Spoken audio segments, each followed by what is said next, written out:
ہوئے، ایسے ہی وغیرہ وغیرہ، مولانا حضرت شیخ الہند رحمۃ اللہ علیہ، حضرت مولانا مدنی رحمۃ اللہ علیہ، مولانا آزاد رحمۃ اللہ علیہ، ایسے ہی مختلف یعنی ہندو مسلمان دونوں نے اکٹھے ہو کر مشترکہ طور پر انگریزوں کے خلاف جنگ کی، اور بڑی ہی ہوشیاری کے ساتھ، امن کے ساتھ انہوں نے ان کو، کچھ جنگیں بھی ہوئی عوام کے ساتھ، لیکن آخر میں 1947 میں جب ہندوستان آزاد ہوا اور اس ملک کو چھوڑ کر گئے تو بڑی ہی عزت اور احترام کے ساتھ وہ اس ملک کو، اس ملک کے باشندوں کو سپرد کر گئے۔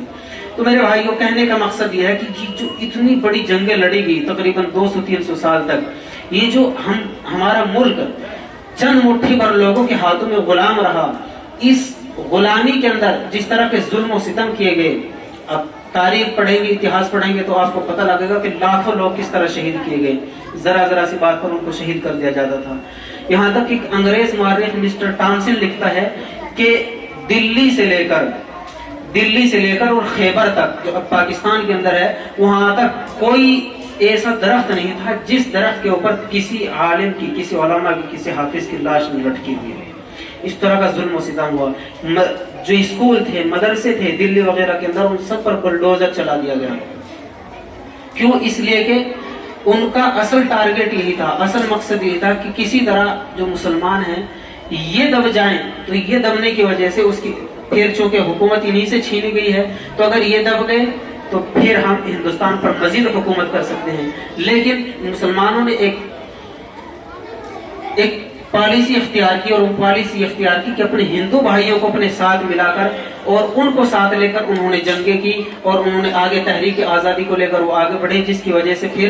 ان کی جو ڈیوائڈ اینڈ رول کی پالیسی تھی وہ پالیسی ان کی فیل ہو گئی، اور ہندو مسلم اتحاد کے ساتھ متحد ہو کر، بالکل ایک جٹ ہو کر انہوں نے انگریزوں کے خلاف جنگ لڑی، اور پھر 1947 15 اگست آج ہی کے دن ہمارا یہ ملک بھارت ان سے آزاد ہوا اور یہاں سے کوچ کر گئے، چلے گئے۔